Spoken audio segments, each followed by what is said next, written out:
কখনো কখনো একটি কবরের কারণে গোটা এলাকার কবরস্থানের সকল মাইয়িতের কবরের আযাব মাফ হয়ে যায়, একটা নেককারের কবরের কারণে। এই কারণেই মদিনাতুল মুনাওয়ারাতে কিয়ামত পর্যন্ত যত মাইয়িতরা ঘুমাইবে আশা করা যায় তাদের কবরের আযাব মাফ। আর একটা দামি গুরুস্থান আছে জান্নাতুল মুআল্লা, যেখানে ইসলামের পয়লা মুসলমান হযরত খাদিজাতুল কুবরা ঘুমায় রইছেন, যেখানে সাহাবায়ে কেরাম ঘুমিয়ে আছেন। আশা করা যায় তাদের কবরের কারণে হুদুদে হারাম মক্কার সকল মাইয়িতের কবরের আযাব মাফ। আর একটা স্মরণীয় গুরুস্থান আছে মাকবারাতুল হুজ্জাজ, হাজিদের কবরস্থান। যদি হজে যায় কেউ মরে যায় তাহলে শরায়াতে হাজিদের গুরুস্থানে দাফন হয়ে যায়। আশা করা যায় ইহরাম পরা কোনো মাইয়িত যারা আল্লাহর নামে ঘর থেকে বের হয়েছে তাদের কবরে আসমানের মালিক আল্লাহ আযাব দিবে না। কবরের হালতকে শরীয়তের ভাষায় বলে বরজখের আলম। বরজখ, বরজখের উপরে যার বিশ্বাস নাই তার ঈমান নাই। নতুন প্রজন্মের বরজখের উপরে ঈমান নাই, এ কারণে অনেকেই কবরের আযাব মানে না। মনে রাখতে হবে, যারা কবর বুঝে না, কবর মানে না, ওদের ঈমান নাই, ওরা আল্লাহও বুঝে না, রাসূলও বুঝে না। বরজখ মানতে হয়। যে বরজখ মানে না, এটা কোরআন মানে না, হাদিস মানে না। নাস্তিকরা মনে করে কবরে কোনো আযাব নাই, কবরে কোনো জান্নাতও নাই। এটা নাস্তিকদের ধারণা। এটা নাস্তিকরা মনে করে কবরে গেল, লাশটা পচে গেল, মাটির সাথে মিশে গেল, বাস কিচ্ছা শেষ। আসলে কি কিচ্ছা শেষ? কেবল কিচ্ছা শুরু বেটা। কিচ্ছা কি? একদিন তো হাওয়ার উপরে ছিলি দুনিয়াতে। মরার পরে হলো আসল জগৎ শুরু, হয়তো জান্নাত নয়তো দোজখ। মৃত্যুর পরেই হয়তো জান্নাতে চলে যায়, নয়তো আগুনে চলে যায়, নয়তো বাগানে চলে যায়।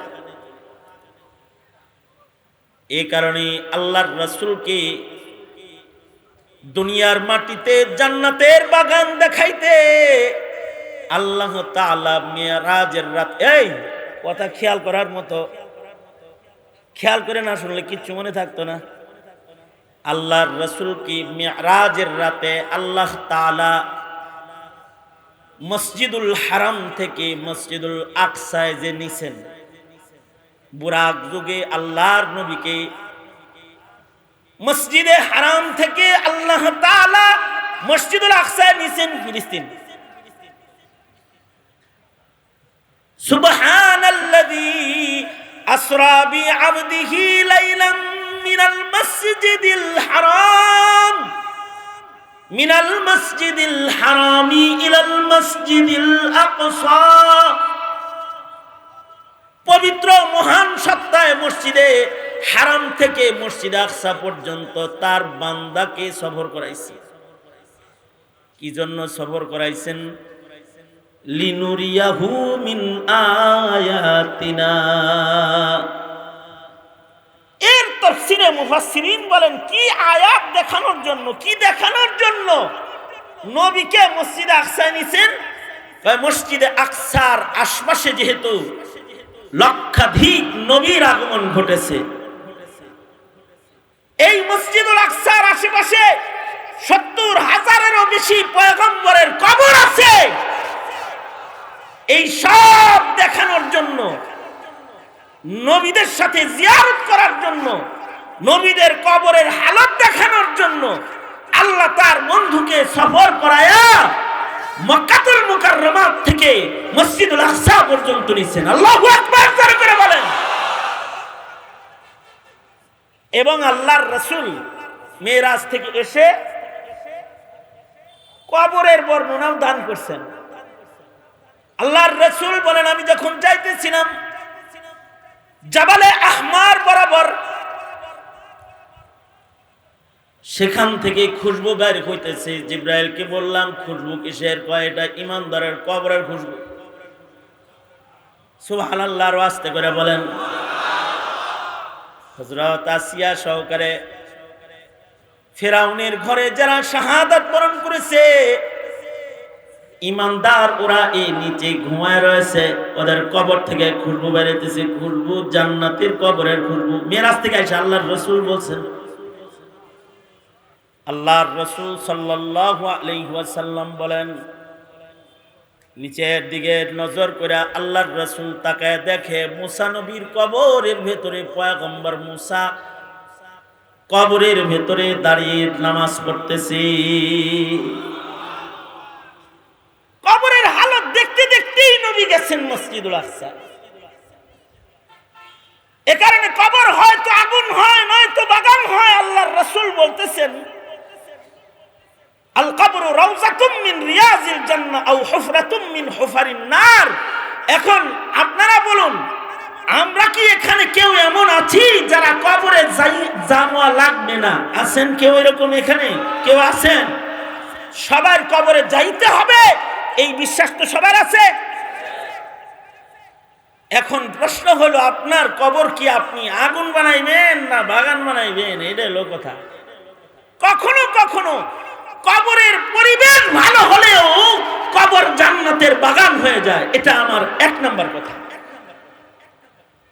আমি যে ওয়াজটা করলাম এতক্ষণ, এই ওয়াজটাই করতেছিলেন মৌলানা। আপনি দাঁড়ায় রয়েছেন কেন? এই দাঁড়ায় রয়েছেন কেন? আমার নজর আপনার উপর পড়তেছে, ব্রেনে বাড়ি দেয়, বসেন।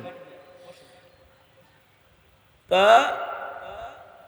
আমি যে এই বয়ানটা করলাম, এই বয়ানটা কাসেম নানতুবি, কাসেম নানতুবির আগে চিনেন। কাসেম নানতুবি হলেন হুজ্জাতুল ইসলাম, কাসিমুল উলুমি ওয়াল খায়রাত। কাসেম নানতুবি রাহমাতুল্লাহি আলাইহি, যিনি মাদ্রাসা শিক্ষার প্রতিষ্ঠাতা। উনি যদি দারুল উলুম দেওবন্দ না করত, তাহলে শাহবাগ চত্বরের নাস্তিকের শুধু একটা মিছিল তোমাদের নজরে পড়তো না, ভারতবর্ষ নাস্তিক পাইতা, ভারতবর্ষে মুসলমান পাইতা না, মুসলমান পাইতা না। কারণ কাসেম নানতুবি মাদ্রাসা প্রতিষ্ঠা করেছেন বিধায়ী, এখান থেকে জন্মগ্রহণ করেছে দাওয়াত তাবলীগ, এখান থেকেই জন্মগ্রহণ করেছে খানকাহি নিজাম, এই মাদ্রাসাগুলোর থেকেই জন্মগ্রহণ করেছে ওয়াজ আর নসিহত, এই মাদ্রাসাগুলোর থেকেই জন্মগ্রহণ করেছে ইংরেজ খেদাও আন্দোলনের মুজাহিদের কাফেলা, যারা ইংরেজকে তাড়িয়েছিল। এই কাসেম নানতুবি রহমাতুল্লাহি আলাইহি উনি এই বয়ানগুলো করতেছিলেন। তো ওনাকে একজন একটা প্রশ্ন করছে, যিনি প্রশ্ন করেছে তার নাম হলো আল্লাদিন। নাম কি? কে প্রশ্ন করছে? আল্লাদিন। আল্লাদিন একজন মূর্খ সাধারণ মানুষ, হযরত কাসেম নানতুবির খাদেম।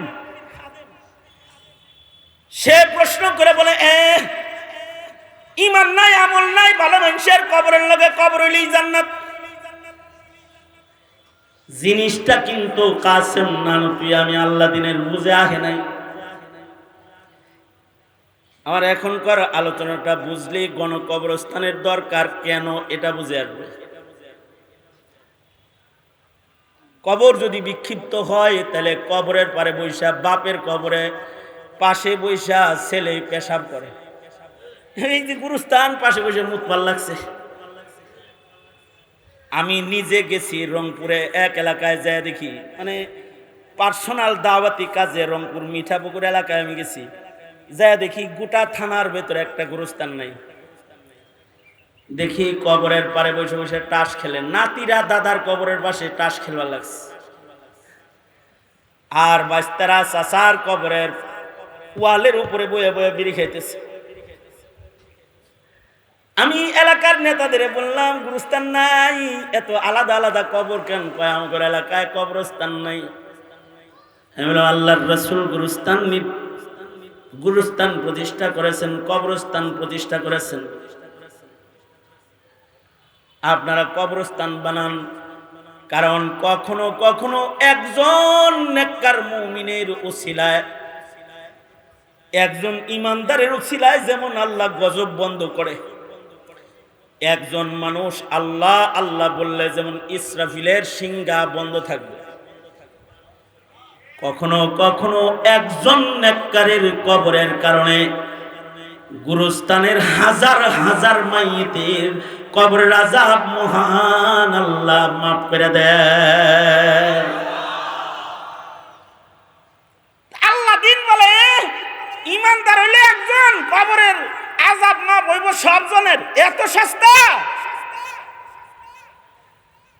এমন কথা কি বুঝানোর জন্য কোরআন হাদিস দিয়া তো সাধারণ মানুষের বুঝান দরকার নেই।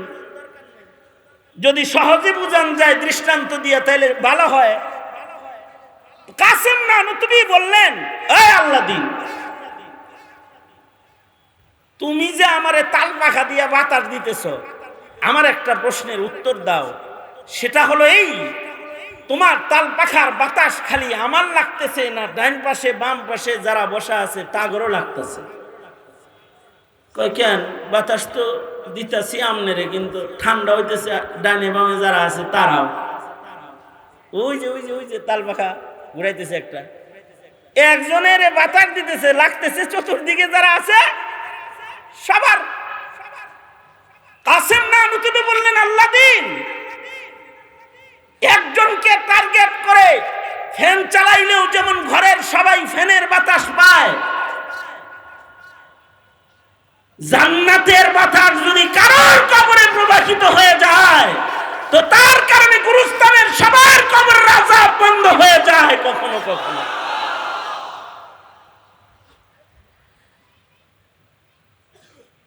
তবে একটা সময় ছিল যখন গুরুস্থানও খুব হিসাব করে করা হইতো, যাকে তাকে যেমন তেমন গুরুস্থানে দাফন করা হতো না। একটা সময় ছিল, এখন তো ফাঁস লয়া মরছে তারও আমরা গণকবরস্থানের এক কোণা দিয়া শোয়া দিই। বিষ খায় আত্মহত্যা করেছে তাকেও এক পাশে শোয়া দিই। প্রেমে ফেল করছে দেখা সুইসাইড করছে। প্রেমে ফেল মানে একজনের কইছিল আই লাভ ইউ, ও কইছে নো লাভ ইউ। মইরা গেছে, সুইসাইড করেছে, তাকেও গণকবরস্থানের এক পাশে শোয়া দেই। এটা আমাদের বুজুর্গরা ওদের কবরের আযাব থেকে বাঁচাইবার লাগা ওদের জন্য নেককারদের পার দিয়ে একটা জায়গা বের করে দিয়ে দেয়, যেন নেককারদের কারণে যেন আল্লাহ তাআলা যেন করে মাফ করে দেয়। কিন্তু এক জমানার মুমিন এত করা ছিল, যারা তারা গুরুস্থানে জায়গা দিত না। যেমন উজবেকিস্তানে একটা কবরস্থান আছে, কবরস্থানের ওয়াকফকারী যিনি, তিনি ওয়াকফ করার সময় ওসিয়তনামা লিখেছে যে আমি গুরুস্থানের জন্য মাটি ওয়াকফ করে দিয়ে গেলাম, কিন্তু আমার ওসিয়ত হলো আমার ওয়াকফ করা মাটির ভেতরে কেউ যদি নিজের কবর বানাইবার চায় তাইলে তার নাম মুহাম্মদ হইতে হবে, অর্থাৎ আমার নবীর নামে যার নাম সে এই গুরুস্থানে জায়গা পাবে। গুরুস্থানের নাম মাকবারায়ে মুহাম্মাদিয়া, মুহাম্মাদিয়া কবরস্থান। শুধু এতটুকুন শর্ত নয়, আর একটা শর্ত দিয়েছে, এই গুরুস্থানের মাইয়িত যদি কেউ হইতে চায় তাহলে তার 1,00,000 হাদিস সনদ সহ মুখস্থ থাকা লাগবে। উজবেকিস্তানে ইমাম বুখারী রহমতুল্লাহি আলাইহির 17 জন উস্তাদ ওই গুরুস্থানে ঘুমায় রইছে, আর প্রায় 1,500 হাফিজুল হাদিস একসাথে ঘুমায় রয়েছে। দুনিয়ার আলেমরা বলে যে জান্নাতুল বাকিয়ার মুআল্লার পরে সবচেয়ে দামি কবরস্থান হলো এটা, যেখানে প্রায় 2,000 হাফিজুল হাদিস একসাথে ঘুমায় রয়েছে।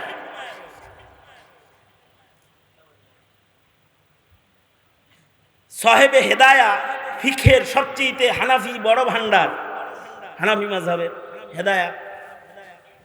এই হেদায়া কিতাবের লেখক যিনি, উনার জন্ম ওই এলাকায়, উনি মরছেন ওই এলাকায়, কিন্তু এই গুরুস্থানে ওনারে ঢুকতে দেয় নাই মরার পরে। কেন? উনার 1 লক্ষ হাদিস মুখস্থ ছিল, কিন্তু উনার নাম মুহাম্মদ না, এজন্য কয় তোমার জায়গা এখানে না। আমাদের গণকবরস্থানে এমনটি বলা হয় না। আমাদের ইমানদাররা, আমাদের বাপ দাদারা আমাদের উপরে রহম করছেন। যদি আমাদের বাপ দাদারা ওসিয়ত করত যে আমার কবরের পাশে কাউকে বেনামাজিকে কবর দিবি না, বেপরদা নারীকে এই গুরুস্থানে কবর দিবি না, নাস্তিকের মিছিলে ঘুরে তাকে মুসলমানের কবরস্থানে জায়গা দিবি না, কাদিয়ানীর পক্ষে কথা কয় তাকে মুসলমানের গুরুস্থানে জায়গা দিবি না, যদি ওসিয়ত করত তাহলে মুসলমানের গুরুস্থানে বহু নামধারী মুসলমান আছে, তোমরা জায়গা পাতা না, জায়গা পাইতা না, জায়গা পাইতা না তোমরা।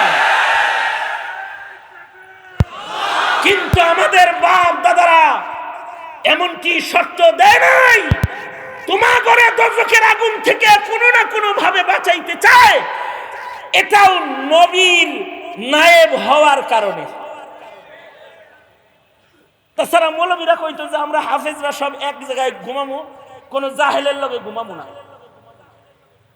মুফতিরা বলতো যে মুফতিরা সব এক গুরুস্থানে ঘুমাবো, পাবলিকের লগে আমরা নাই। তাবলিগরা বলতো যে আমরা চিল্লারা সব একসাথে ঘুমাবো, তোরা যারা চিল্লা চিল্লি করস তখন লগে আমরা নাই। বুঝলেন এই কথাটা? কিন্তু এমনটি কথা তারা বলে নাই, তোমাকে দূরে সরায় নাই। কেন? তারা যে নাইবে নবী এর লেগা, নবীজিও চেষ্টা করছে শেষ পর্যন্ত মুনাফিকের কবর রাজাব মাফ করানোর লেগা আল্লাহর রাসূল চেষ্টা করছে। মুনাফিকদের সর্দার আব্দুল্লাহ ইবনে উবাই ইবনে সুলুল মৃত্যুর আগে মুনাফিকের সর্দারে নিজের ছেলে আব্দুল্লাহ ইবনে আব্দুল্লাহ সাহাবীকে কয়, আগের মুনাফিকরাও এখনকার যুগের নাস্তিকের চাইতে ভালো ছিল। ভালো যে ছিল তার একটা দলিল আমি পেশ করতেছি। মুনাফিকদের সর্দার আব্দুল্লাহ ইবনে উবাই ইবনে সুলুল নিজের ছেলে আব্দুল্লাহ ইবনে আব্দুল্লাহকে কয়, বেটারে তুই তো সাহাবী, বাপ হয়ে তুই সন্তানের কাছে আমার একটা আবেদন, আমি মরে গেলে তোর রাসূল দিয়া আমার জানাজাটা তুই পড়াইস। আমার মন বলে হাবিবুল্লাহ যদি আমার জানাজার নামাজ পড়ায়, মহান আল্লাহ হয়তোবা আমারে মাফ করে দিবে। তার মানে বোঝা যায় মুনাফিকেরও কবরের উপরে ঈমান। জোরে বলেন, জোরে বলেন, জোরে বলেন, আরো জোরে আওয়াজ করে বলেন কি? মুনাফিক, ইন্নাল মুনাফিকিনা ফিদ দারকিল আসফালি মিনান নার। আল্লাহ কয় মুনাফিকরা দুজকের নিম্ন জায়গায় অবস্থান করবে, কাফেরের চেয়ে নিচে। সেই মুনাফিকও নিজের কবরের আযাব মাফ করানোর লেগে কয় যে আমার জানাজাটা যেন হাবিবুল্লাহ পড়ায়, বাবা একটু অনুরোধ করিস। এখন তো নাস্তিকরাও জানাজা পড়ায়, আপনারা এরকম খবর জানেন না? এই আমারে দিয়ে সব ওয়াজ করেন কোরআনকে, আপনারা কইতে পারেন না কিছু? নাস্তিকরা জানাজা পড়াইছে, দেখেন নাই আপনারা? শাহবাগে কিছু জানাজা হয়েছে, এগুলোর খবর পান নাই আপনারা? কথা বলেন না কেন? কথা বলেন না কেন? পান নাই? পান নাই? খবর পান নাই? ভালো মানুষের জানাজা কামনা করা এটা তো একটা ঈমান। আগের যুগের রাজনীতি যারা করতো তারাও ভালো মানুষের জানাজা ওসিয়তনামায় লিখতো। মোহাম্মদ আলী জিন্না মরার আগে ওসিয়তনামায় লিখেছিল।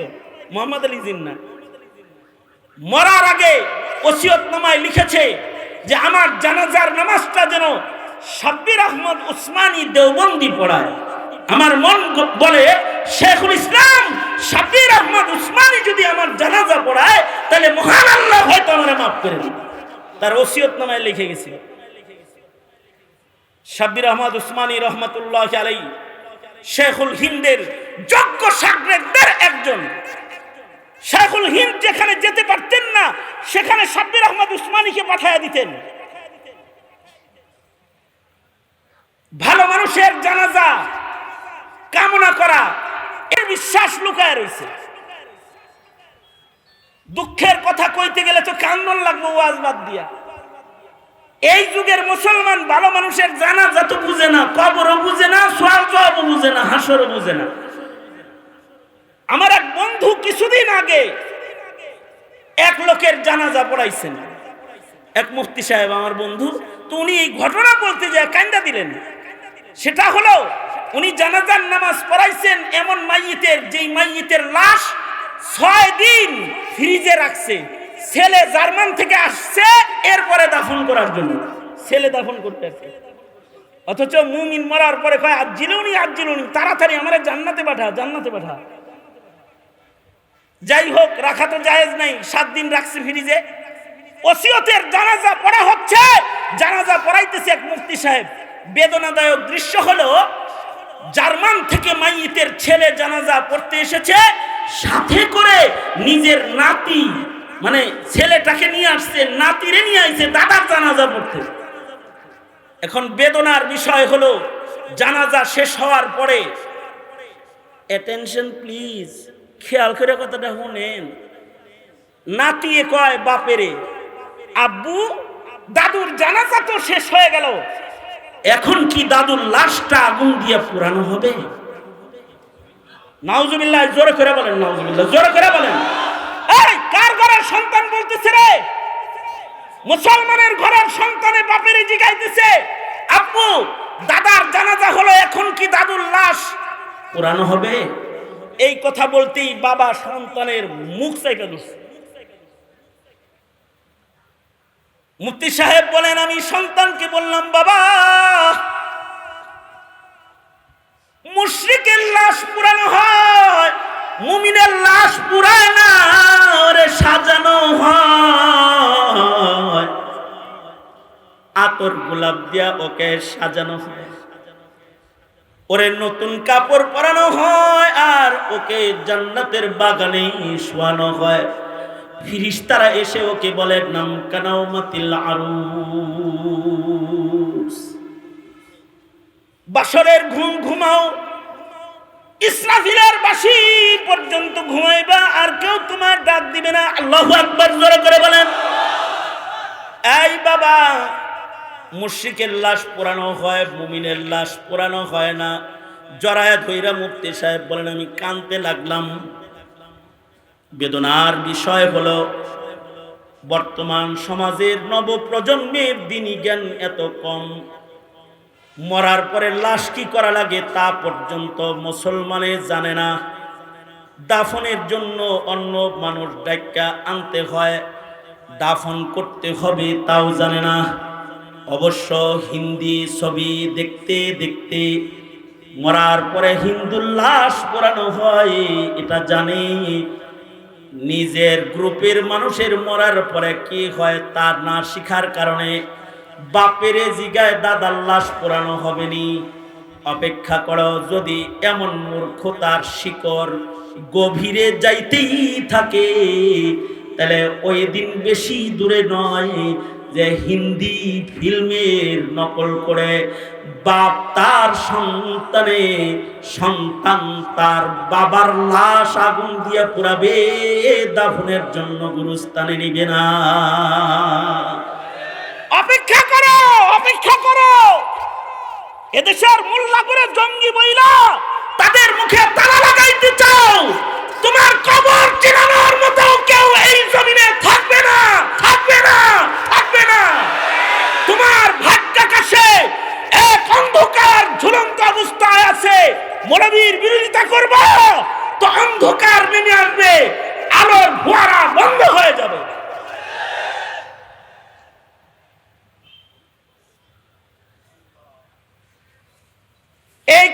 কবরস্থান দরকার।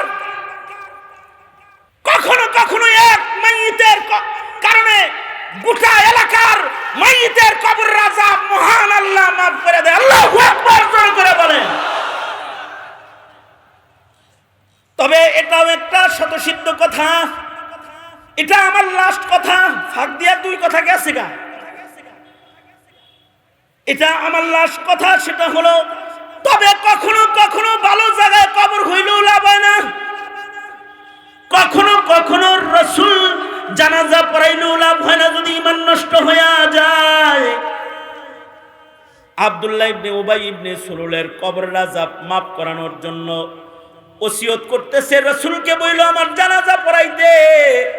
সন্তান বলে, আব্বা তুমি আয়েশা সিদ্দিকারে তুহমত তুমি লাগাইছো না? হ্যাঁ।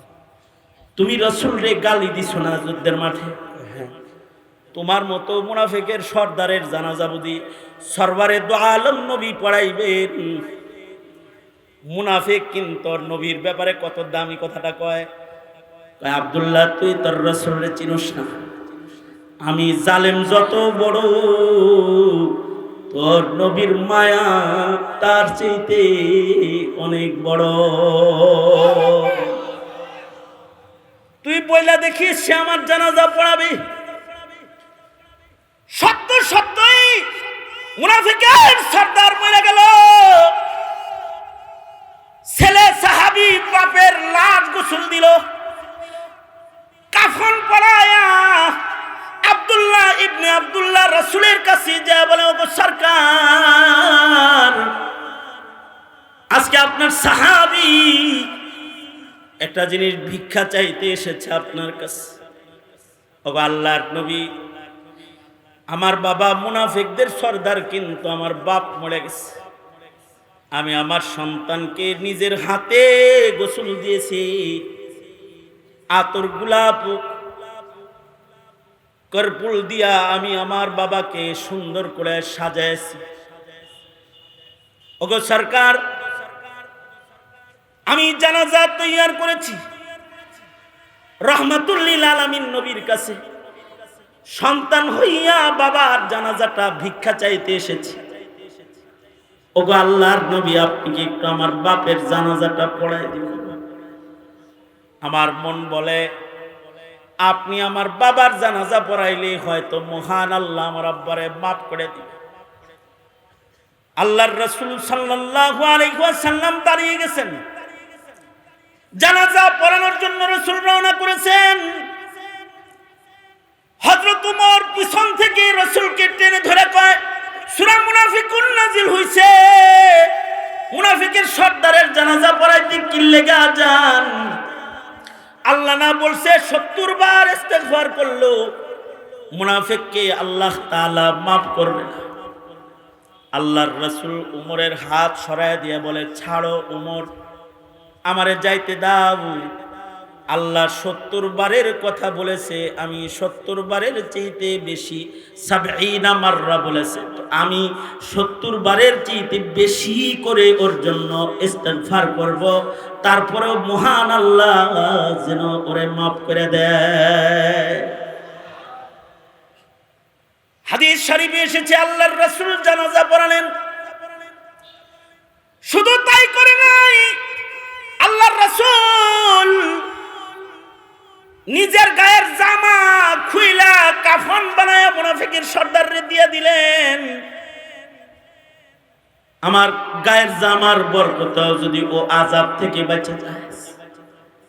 শুধু তাই করে নাই, হাদিসে আছে আল্লাহর নবী নিজের মুখের লুআব লালা জিহ্বা দিয়া বাইর কইরা আল্লাহর রাসূল শাহাদাত আঙ্গুলিতে লইয়া আল্লাহর নবী নিজের হাতে লালা আব্দুল্লাহ ইবনে উবাই ইবনে সুলুলের মুখের ভেতরে দিয়ে দিলেন, যেন রহমাতুল লিল আলামিনের মুখের লালার বরকতে যেন মুনাফিকটারে কবরের আযাব আল্লাহ মাফ করে দেয়। এত দয়া মায়া রাসূলের কেন? কারণ রাসূল কবরের আযাব দেখে এসেছেন, জাহান্নামের গর্জন দেখে এসেছেন। এ কারণে পয়গম্বর চায় না কোনো মানুষ দোজখের আগুনে নিক্ষিপ্ত হয়ে যাক। শেষ পর্যন্ত নিজের মুখের লালাটা পর্যন্ত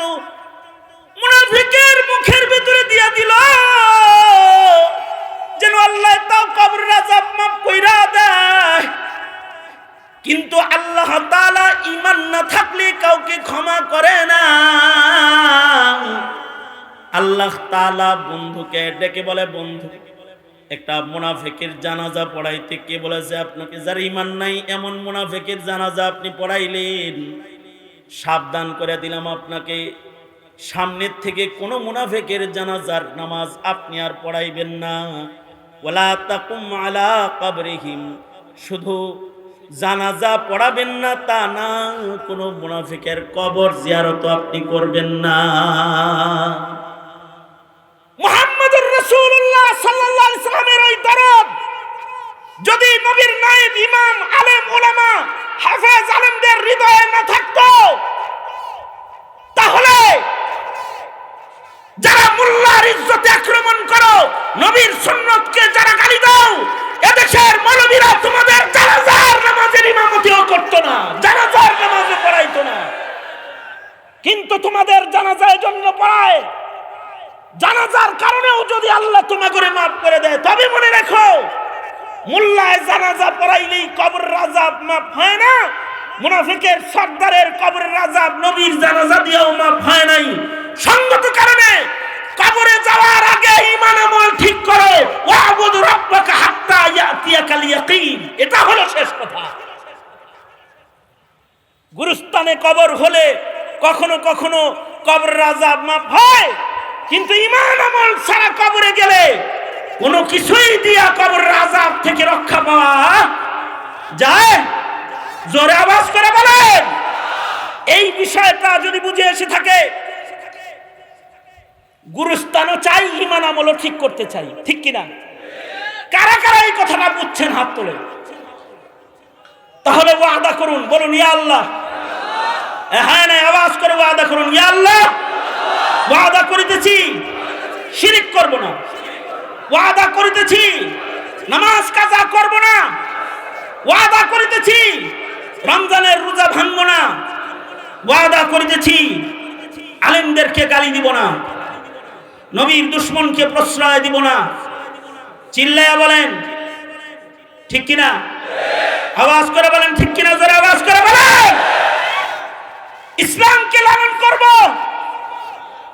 ইসলামের বিরুদ্ধাচারণকারী যারা তাদের সাথে আপোষ করব না, ঠিক কিনা? জোরে আওয়াজ করে বলেন। ইসলামকে ধর্ম হিসেবে হৃদয়ে সর্বোচ্চ জায়গা দিব, কবরের আযাব থেকে বাঁচার আশায়। কারণ জিজ্ঞাসা করা হবে মা দীনুকা, তোমার ধর্ম কি? ঠিক কিনা? জোরে বলেন। আলেমদের পক্ষে থাকবো না বিপক্ষে? জোরে আওয়াজ করে বলেন পক্ষে না বিপক্ষে? আলেম উলামা যেখানে, আলেম উলামা যেখানে, ঈমান আমল বাঁচাতে কোরআন শিখবো শিখাবো, কোরআন হাদিস যেখানে, জোরে আওয়াজ করে বলেন আমরা আছি সেখানে। আল্লাহ তুমি কবুল করো। চিল্লায়া জোরে খান আমিন। আরো জোরে আওয়াজ করে বলেন আমিন। আরো জোরে আওয়াজ করে বলেন আমিন। আর গুরুস্থানের দরকার আছে, কবরের আযাব মাফ হয়, ঠিক কিনা? দরকার আছে না নাই? এই গুরুস্থানের সাথে শুধু শাহিন কমিশনার সাহেব না আপনারা সবাই, মেয়র সাহেব না আপনারা সবাই ইনশাআল্লাহ বলেন